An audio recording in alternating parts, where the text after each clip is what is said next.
U.S. government debt is now the highest in history. Pemerintah Amerika Serikat gencar mencari utang baru. Americans have a $35 trillion question on their hands. Who is going to pay for our nation's ballooning national debt? After meeting our obligations, we have very little money left. U.S. debt is ticking up. In fact, every second, national debt increases by thousands of dollars. Amerika Serikat, sebuah negara adidaya yang selama ini mengandalkan dominasi dolarnya, memiliki beban hutang yang luar biasa besar. Hingga pertengahan tahun 2024, total utang nasional negara ini telah mencapai sekitar 35 triliun dolar yang setara dengan 550 ribu triliun rupiah. Untuk menilai apakah utang Amerika Serikat yang mencapai 550 ribu triliun rupiah ini terbilang mengkhawatirkan, salah satu cara yang paling efektif adalah dengan melihat rasio utang terhadap produk domestik bruto atau PDB, yaitu nilai total barang dan jasa yang dihasilkan oleh suatu negara dalam setahun. Hal ini karena rasio utang terhadap PDB adalah salah satu indikator penting yang menggambarkan seberapa besar utang pemerintah dalam kaitannya dengan ukuran ekonomi negara. Pada bulan Juni tahun 2024, rasio utang Amerika Serikat terhadap PDB tercatat mencapai 122%, yang berarti bahwa utang negara lebih besar daripada seluruh nilai barang dan jasa yang dihasilkan oleh ekonomi Amerika Serikat dalam setahun. Sebagai gambaran sederhana, kondisi ini dapat diibaratkan seperti seseorang yang memiliki penghasilan Rp100.000, tetapi memiliki utang sebesar Rp122.000, yang artinya jumlah utangnya melebihi jumlah penghasilannya. Ini menunjukkan bahwa Amerika mengandalkan pinjaman demi pinjaman untuk terus menjalankan roda perekonomiannya. Dan walaupun negara ini masih dianggap sebagai salah satu ekonomi terbesar di dunia, beban utang yang terus melonjak menimbulkan kekhawatiran jangka panjang tentang stabilitas keuangan dan kemampuannya untuk melunasi utang tersebut. Sebagai perbandingan, Indonesia sendiri hingga bulan Mei tahun 2024 memiliki utang sebesar Rp8.353 triliun. Walaupun angka ini terlihat besar dan menjadi perhatian banyak pihak, tetapi rasio utang Indonesia terhadap PDB hanya sekitar 38%, yang merupakan ambang batas yang aman sebagaimana ditetapkan oleh undang-undang. Untuk memberikan gambaran, kita bisa mengibaratkan situasi ini seperti seseorang yang memiliki uang Rp100.000 di kantongnya, tetapi hutangnya hanya sebesar Rp38.000. Tentu saja, orang tersebut masih dalam kondisi yang cukup aman karena ia memiliki lebih banyak uang di sakunya dibandingkan dengan utangnya yang harus ia lunasi. Dengan kata lain, kondisi utang Indonesia saat ini masih relatif lebih aman jika dibandingkan dengan utang Amerika Serikat yang mencapai sekitar Rp550.000 triliun ditambah dengan rasio utang terhadap PDB yang mencapai 122%, yang berarti penghasilan ekonomi Amerika Serikat tidak cukup untuk melunasi utang yang dimilikinya. Terdapat dua alasan utama mengapa utang Amerika Serikat terus meningkat dengan pesat. Pertama adalah kenaikan suku bunga Bank Sentral Amerika Serikat atau yang disebut dengan The Fed atau Federal Reserve. Dan yang kedua adalah kebutuhan belanja pemerintah yang terus membengkak. Mari kita bahas dua faktor ini secara lebih rinci. The Fed merupakan bank sentral Amerika Serikat yang bertanggung jawab mengatur kebijakan moneter, termasuk menetapkan suku bunga. Suku bunga The Fed ini mempengaruhi banyak aspek lain, termasuk suku bunga yang dibayar oleh pemerintah saat meminjam uang. Sejak bulan Maret tahun 2022, The Fed secara bertahap menaikkan suku bunga sebesar 525 basis poin, di mana 1 basis poin setara dengan 0,01%. Artinya, suku bunga telah naik hingga 5,25%, sehingga saat ini berada di kisaran 5,5%. Dengan suku bunga yang tinggi ini, biaya bunga yang harus dibayar oleh pemerintah untuk utang tersebut juga meningkat. Dengan demikian, kenaikan suku bunga oleh The Fed berarti bahwa pemerintah Amerika Serikat harus mengeluarkan dana yang lebih besar untuk melunasi bunga utang yang pada gilirannya membuat jumlah utangnya terus bertambah.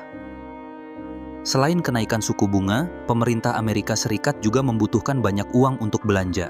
Pada masa pemerintahan Presiden Joe Biden saja, kebutuhan belanja pemerintah meningkat terutama untuk sektor-sektor penting seperti militer dan program sosial, di mana pemerintah Amerika Serikat menghabiskan lebih banyak uang daripada yang dihasilkan dari pajak dan sumber pendapatan lainnya.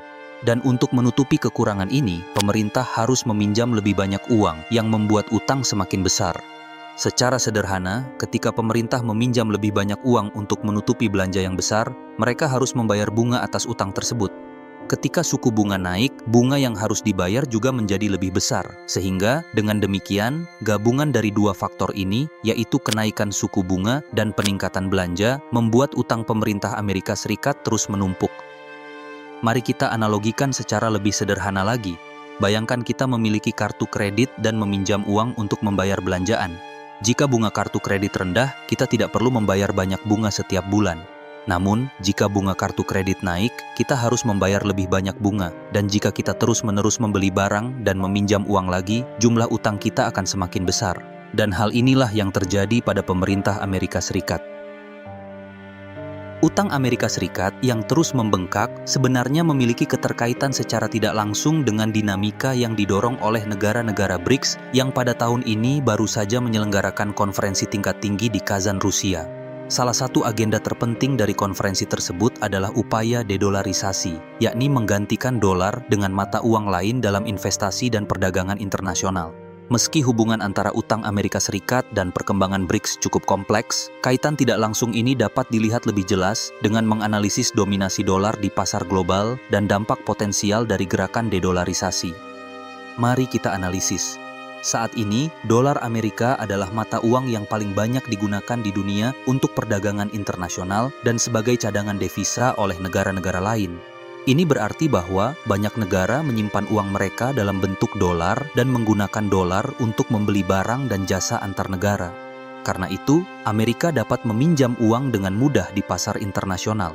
Ketika Amerika Serikat membutuhkan uang, mereka tinggal menerbitkan surat utang atau yang disebut sebagai obligasi negara alias treasury bonds. Dan banyak negara serta investor bersedia membelinya karena mereka percaya bahwa dolar adalah mata uang yang aman dan stabil. Hanya saja, upaya dedolarisasi yang dilakukan oleh BRICS dapat mengancam posisi ini.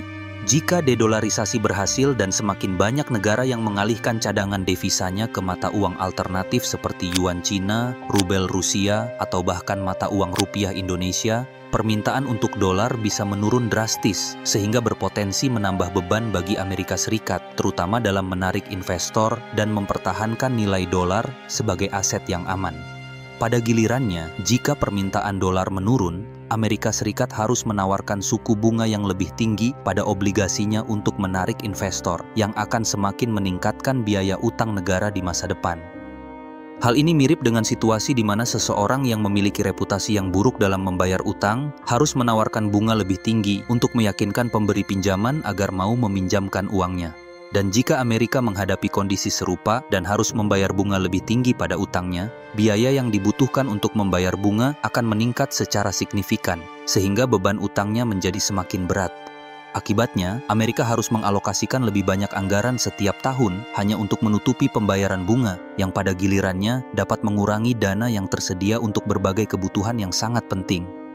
Secara kuantitatif, efeknya sangatlah buruk bagi Amerika Serikat. Misalnya, negara seperti Cina, yang merupakan pemegang terbesar kedua surat utang Amerika Serikat, mulai mengurangi pembelian obligasi Amerika secara bertahap dalam beberapa tahun terakhir, sebagian karena ketegangan perdagangan dan upaya diversifikasi asetnya. Jika negara-negara lain di BRICS mengikuti langkah serupa, permintaan global terhadap dolar dan surat utang Amerika Serikat bisa merosot, yang mengharuskan Amerika menawarkan bunga atau imbal hasil lebih tinggi untuk menarik investor internasional.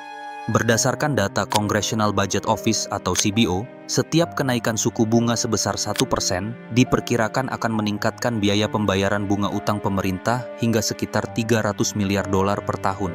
Pada tingkat utang nasional yang kini berada di atas 35 triliun dolar, beban tambahan ini bisa menekan anggaran negara, sehingga menurunkan dana untuk infrastruktur, militer, pendidikan, dan program sosial di dalam negeri.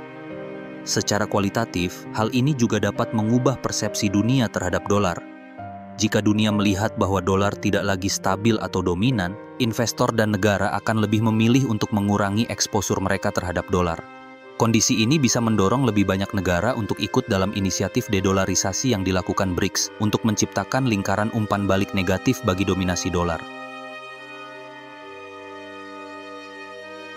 Dalam keseluruhan skenario ini, negeri Paman Sam ini dihadapkan pada tantangan besar.